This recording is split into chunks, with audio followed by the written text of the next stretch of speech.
Let's go beyond the connection. Welcome to the podcast. I'm Steve McDonald, your host. And today we've got a really interesting expert on with us, Dean Sapp. Dean, not only are you the CISO, the Chief Information Security Officer at Filevine, you've been in cybersecurity, you've been doing research in cybersecurity for around 30 years. We won't do the backdating that how old that makes you, but you're also an expert witness in the state of Utah in the field of cybersecurity. On top of that, you've got 6 kids that keep you really busy. I'm amazed that you're probably most calm at the office and you've run marathons before. What I'd love to do before we get into our topic, which is a CISO's perspective on what IT needs to know. If we had a conversation like we were talking over coffee, what would you be giving us as words of wisdom in IT? So that's our topic today. But before we dig into that, I just want to give you a small chance to expand a little bit on your background. Thank you for having me on. I am grateful to always talk about cybersecurity and in any small way give back to the business world and try to help them protect themselves from the bad guys out there. I would just say that I like to do hard things. I think with 6 kids, that's self-evident, but I love to do things like Spartan races, some of the Tough Mudders and other challenges, just to push myself. My wife and I typically get up around 5 o'clock in the morning to go and hit the gym at 6 a few times a week. And it just keeps me moving and the blood flowing and actually helps me to make it throughout the day. So just a pleasure to be here and to share some thoughts about cybersecurity. Fantastic. So let's get right into this. The first area that I want to talk about is in cybersecurity, in IT, lots of times there's not a direct correlation in relationship with profit in terms of what we do. But I wanted to talk to you a little bit about the reality of profit and the volatility depending on cybersecurity, IT involvement, data breaches, downtime, things like that. If you could maybe kind of paint a picture for it in our minds, just to start off, that would be great. Sure. I would say that if you ask most boards, they would consider cybersecurity to be a cost center and not necessarily a profit enabler. But one of the most critical aspects to businesses today is that cybersecurity breaches impact profit and they cause profit volatility. So, as a board and as shareholders, they often want to understand what are the risks that lead to profit volatility. And a cybersecurity breach is one of those large events that can cause hundreds of millions of dollars in losses. And it can also impact brand reputation. So if you look at the Ponemon Institute, they partner with IBM over the last several years, and they actually create a cost of a data breach report every year.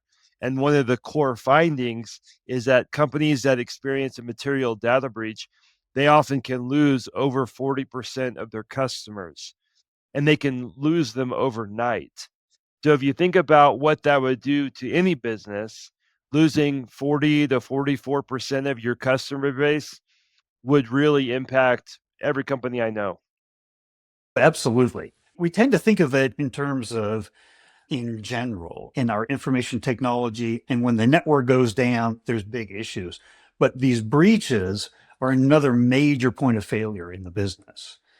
So this leads to a conversation that if there's that much volatility over what we're doing and how we're preventing breaches like that and keeping the network up and keeping the network running and operating, then why don't we feel like, as you're a CISO or chief information officers or chief technology officers, we don't always feel like we have a seat at the table? And explain to me, maybe from your perspective, why that is and how it should be in your mind. I think that there are probably 2 components to why many security professionals, practitioners don't have a seat at the table. And I would say the first one is they're usually known as Dr. No. The standard answer is no, we can't do that. No, that's too risky. No, that's going to impact our security posture too much. Instead of taking the approach of, yes, we can figure out a way so that you can implement that new technology and do it safely and as quickly as possible. So I think the factor of saying no too often becomes an inhibitor. And essentially, it prevents people from wanting to bring the security team into the discussion at all because they already know their answer and they already know that they're going to be a blocker.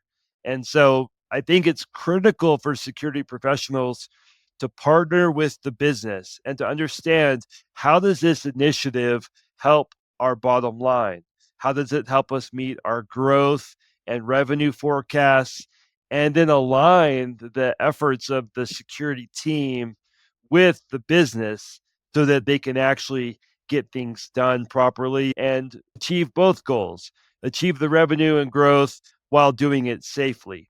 And then the second factor I think that's very, very real is that many security professionals don't understand the business language. They don't have business acumen that allows them to understand and to communicate to shareholders, to the board, in a way that's effectively communicating the risks and the message. So, my background, I went backwards for most security professionals.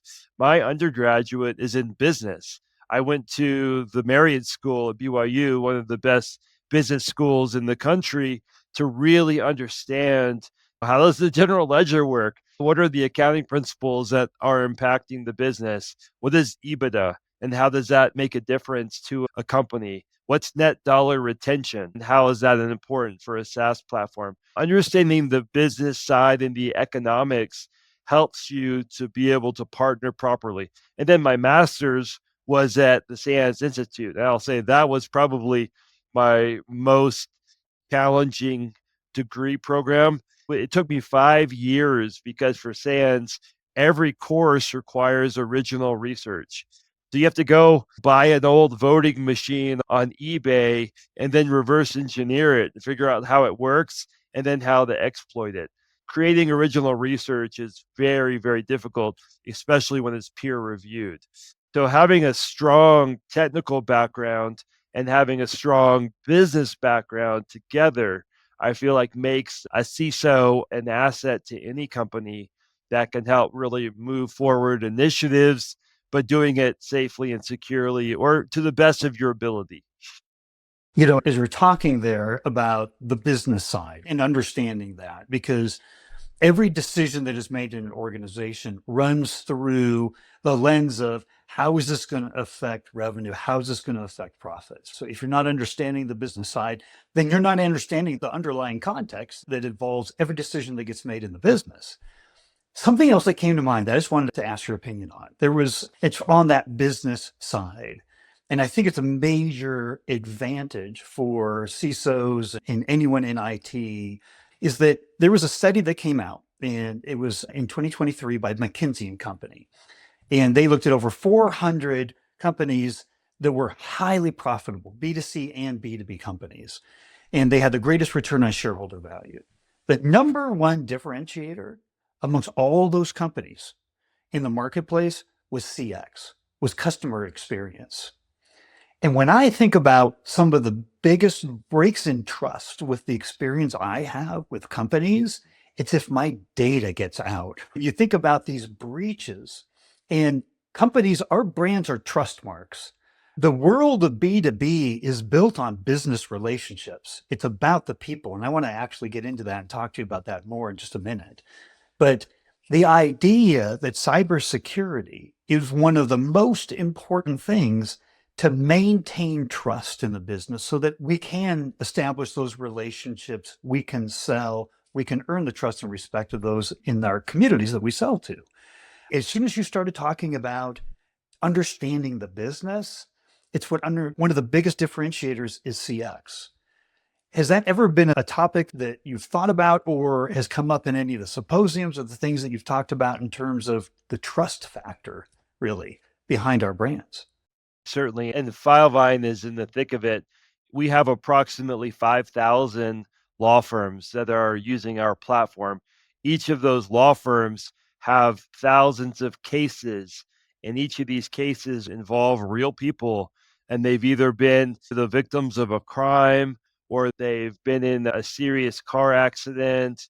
They've had their identity stolen, and they're dealing with trying to put their lives back together after someone took over all of their financials masquerading as them. So really lawyers have to have their brands critical to their success, and they're helping people often in the worst times in their lives. Nobody wants to be involved in a lawsuit. That's not a fun or cheap thing to be doing on a regular basis. So I think law firms understand that brand component very, very well, and they have to trust their data and their clients' data to a platform that they believe is going to protect them. And as we see so many small and mid-sized and even large businesses get impacted by ransomware, the idea that you could not access any of your client records or you have to pay 5 Bitcoin to some hackers, that's a substantial risk. And we see it all the time.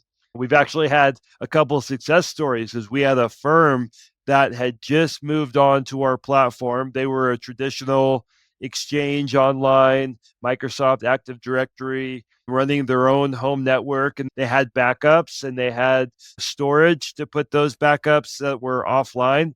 But the hackers were so creative, they accessed the firm's email system through a legitimate client of theirs.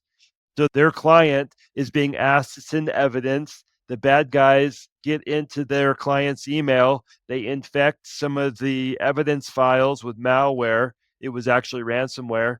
The firm doing their job, they copy the evidence into their local file servers.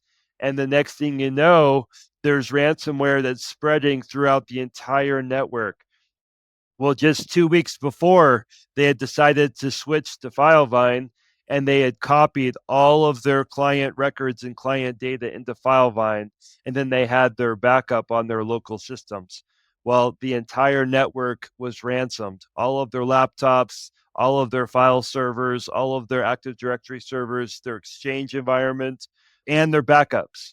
Everything, even though that they were time delayed backups and offline with air quotes, the bad guys were able to send the infected malware up and infect their backup systems. So pretty much everything that they had was no longer accessible to them. And fortunately, we just said, you know what? Why don't you go to Sam's Club or Costco and go pick up some new laptops that you can start to do work again and just access Filevine. And of course, we do a full incident response process whenever that happens. And we verify that the malware was not able to cause any harm in the system. They were able to access all of their documents and continue to do business. And they were at the point of really just having every single case and record destroyed. And instead, they were able to be successful. So, really, that user experience, I wouldn't want to be on the other side of that phone call where we lost all of your data and we can't read it, but the hackers have it because the hackers are doing three-way extortion these days. First, they encrypt it so that you have to pay the ransom. Second, they harvest the data from the system and then they sell it. And third, they try to strong arm you into paying even more money because they're going to expose sensitive matters about people or about the firm. So it's a triple threat. And in this case, though the firm did have a breach and they did lose their data, they were able to continue operating their firms. So I think you just answered. If we go back to the very topic of this episode, it's a CISO's perspective on what IT needs to know. We spend a lot of time in IT thinking about the network, thinking about access points, multi-location, edge computing, keeping the network up and live and access to it. But security, is there any statistics or anything about how many times the network is brought down by a cybersecurity attack? In terms of keeping our network for our clients and for ourselves internally to operate, how important in your mind is it just, oh, we lost the connection, which is a major deal, or there was some kind of a downtime that we experienced? How much of that is attributed to cybersecurity activity? Well, if you look at the traditional cybersecurity triad, or often called the three-legged stool of security, you have confidentiality, which means making sure that the data is not accessible by anyone who shouldn't see it. Then you have integrity, meaning that the data has not been altered. Like a ransomware attack is really an integrity attack because the data is completely changed from readable data to unreadable data. And then the third leg is availability, which is also tied to a ransomware attack. They impact the ability for you to make the documents and the data available to your customers. So that three-legged stool of information security applies, and that's where IT and security overlap a bit. The ability to maintain a network that stays up is getting increasingly more difficult. And Microsoft probably won't want to hear this, but I will tell you, as a security researcher, pen tester, professional hacker, that businesses cannot protect on-premise Microsoft Active Directory and Exchange anymore. I've been part of so many penetration tests, and we were able to get the Active Directory credentials every single time because there's a human element, and that human element involves people who it's part of their job to open documents. The people team or the HR team, they're going to get resumes, they have to open them. The marketing team has collateral and swag, and they're getting things back from outsourced marketing vendors and they have to open it. There's just so many places where, as part of our daily business, you have to do that. And you can't protect everything all of the time. People get inconvenienced by AV scanning. One of the things I did for my master's degree, I did a thesis that I could bypass all of the Gartner Magic Quadrant endpoint products. Over about 6 weeks, I was able to write malware or change existing malware into 0 days and bypass every endpoint product on the market. Now, I got a whole bunch of nasty gram letters from different legal teams, different vendors that said, hey, you can't publish that report. And of course, I had to anonymize it. But at the end of the day, I'm not the most sophisticated hacker out there or penetration tester, but I was able to find a way to bypass every single endpoint product. So you've got people that tend to do things that in a certain way. You have software that's designed in a certain way. One of the biggest flaws, I think, of a lot of the endpoint products is if the file is over 25 megabytes, many of the endpoint products just skip it. They're like, it's going to slow down our customers too much. I'm not going to worry about it. There's not likely a virus in there. Well, every researcher knows that. Every security tester knows that there are limitations to these products because of limitations to memory management at the OS level. So you've got all these factors, and knowing that every endpoint product can be bypassed, now you have to have a layered defensive posture. But because of all the different holes and the different layers, it simply is a fact that you can no longer protect a traditional on premise network from being exploited. And that's where I counsel all of my clients and all of our decisions we make at Filevine.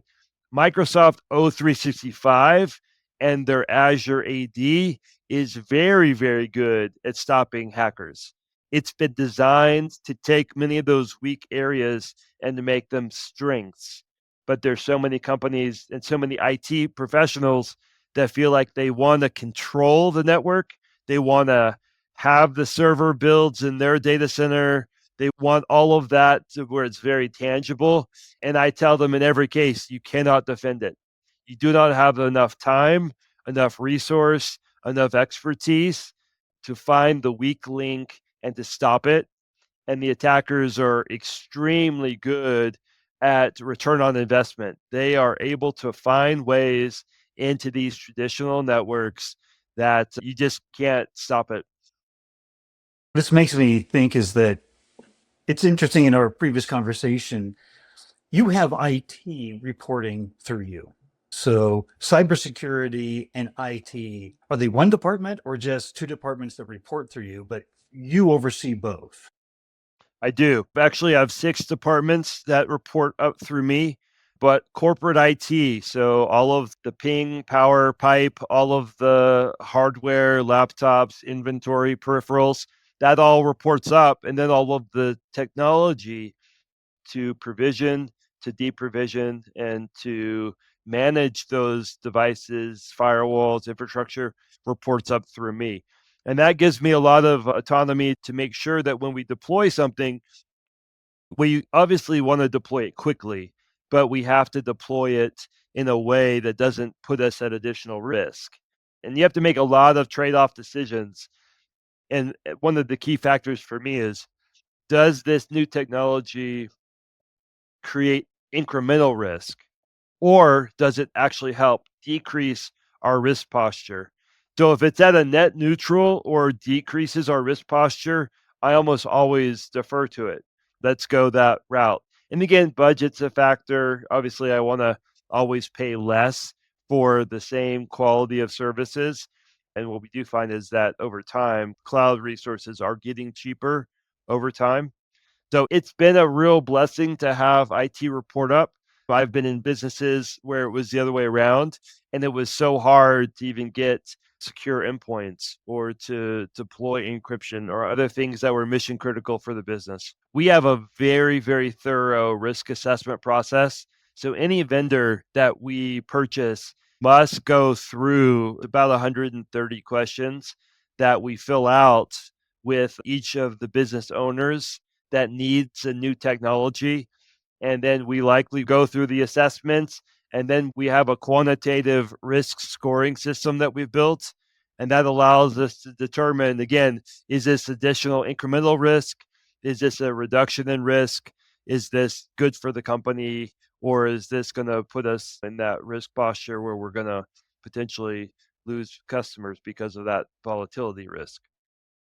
So if there were words of wisdom that you had for the IT department, because there's a lot more chief information or chief technology officers than there are chief security officers, information security officers. If we were just sitting down to have coffee together and I was a chief technology officer, what are some words of wisdom that if they don't have their own chief information security officer, that you would want them to know? This may rub them a little bit the wrong way, but in order to be a security practitioner, you have to have a mastery of the IT technology first. So you have to take that knowledge of how a network functions, how all of these applications function, and then you have to layer on top of it knowledge about how to secure it properly. So I've met many, many IT professionals, and they were very knowledgeable in their particular area. But I often found that that knowledge tended to make them arrogant and made them perhaps not ask hard questions of themselves and of their technology. Like, do we really have the expertise to implement these new firewalls that we're being asked to implement or to implement the latest encryption technology? I would say that I love the passion that many of the IT professionals have, but I also would encourage them, go take a couple of security classes. SANS is a fantastic example of best in class cybersecurity education. Go take a couple of classes, and then after you've taken those classes, go back to your program and then reassess and say, did that additional information help me understand what risks we might have at the company? There are twice where I've taken SANS classes. One of them was a web application security class. Kevin Johnson, 542, teaches a great class. He showed me a couple of keystrokes in most web applications that caused them to just fall over. It's the single tick on the keyboard. The far left top corner of most keyboards, there's a character called a single tick. By adding that into a parameter string in a browser, you, in most cases, can get it to do all kinds of weird things. So I had just taken this class on web application security, and the developer said, hey, we have a new product. We're thinking about going live with it.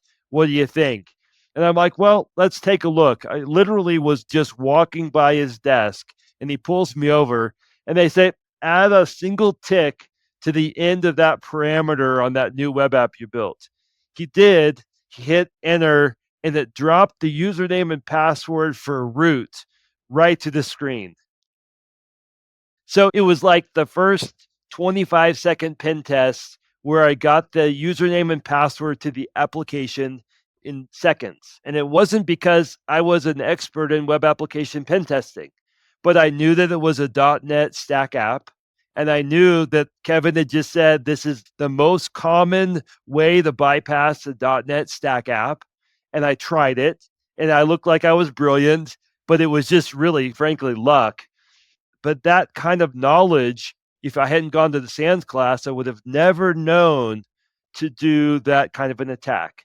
So I felt like I was pretty good with my IT knowledge, but having that additional expertise. Another use case was I had gone to a class for hacking Oracle databases. My employer at the time had a large number of Oracle databases. So I went to the class, I learned a whole bunch of things I didn't know before.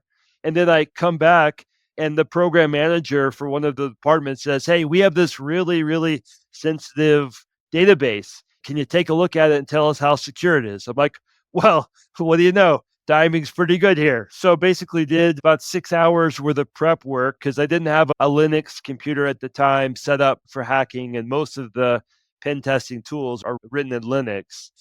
And so I watched a few videos from Chris Gates at his Black Hat conference talk he did about hacking Oracle 9i, some research from Alexander Kornbrusk from Red Database Security, some of his tips and techniques. And then Pete Finnegan and David Litchfield also had great books. So I read a bunch of stuff, I watched some videos, and with the information from the class, I was able to get SysDBA, which is basically admin level access to the database, about 6 to 8 hours start to finish. So it all comes with knowledge. It all comes with what you don't know, and then looking at the system from the perspective of the attacker and say, how do I figure out how to get this stuff, to get into this stuff? Because that's what I want. And as a result of that, the company ended up spending about $10 million to harden their database environment to put layers in place. So I shouldn't have even been able to try to log into that database from the corporate network. But until you go to the classes, you get the education, and then you're able to think like the adversary, then you can start to build controls that are actually effective. So that was a really long way of saying it. Get education because what you don't know can hurt you. I love it. It's a never ending continuing education process. This doesn't stop because it's just the technology and hackers and everything just continues to evolve. If there was, Dean, one thing, because we've talked about a lot here, if there was one thing that you wanted an IT professional watching this program, this show, to take away, what would that one thing be? It would be to make a commitment to expand their knowledge or expertise or to hire someone that already has it. Because some of the best decisions as a manager or a leader is to find people that are extremely good, have very high competencies in areas that I don't have as a leader or a manager. So find really bright people and then let them go to work, let them do their job and be an enabler for them. Because most people, when they come to a company, they want to do good, they want to perform well, they want to receive praise for doing a good job, and they want to be fairly compensated. So I would say be willing to think outside of your knowledge set. And the other thing is, if you haven't done this yet, one of the cheapest ways to get a good handle on your security posture is to try and get a $10 million cyber liability insurance policy because the insurance companies are so good at quantifying risk. They will give you security questionnaires They'll give you ransomware questionnaires, they'll give you cloud security questionnaires, and they'll have you fill it out. And then they'll tell you if they would ever consider insuring you or not. But simply by looking at what they ask for, you get a very good idea of what would stop the hackers, because the insurance industry is not interested in losing money. They are interested in making money, and they know exactly what are the controls that would prevent a breach. So that's my insurance hack of the day is try and get a policy, and then they will go through your security program with a fine tooth comb and point out all the reasons why you're a risky business and they don't want to sell you insurance, or you could pay somebody $25,000 to $50,000 to do a risk assessment for you. But it's way better than just get it for free. I love that tip. Here's what I know. People are going to have more questions. Would it be appropriate if I gave out a link to your LinkedIn profile so people could reach you and ask questions? Happy to do it. Happy to help any way I can. And if they have a legal case and they need a cyber expert for a breach, or frankly, any way I can give back to the community, I'm happy to do it, because it's just been hard watching a lot of people I know lose money or lose their businesses because of breaches. The mission of this podcast is to bring different industry voices and expert voices together to give perspectives to help us understand the things that we need to be looking at and doing. And you did that in spades today. So, Dean, thank you. Thank you very much for coming on. Happy to be here anytime you need somebody. I could talk forever. So there you go.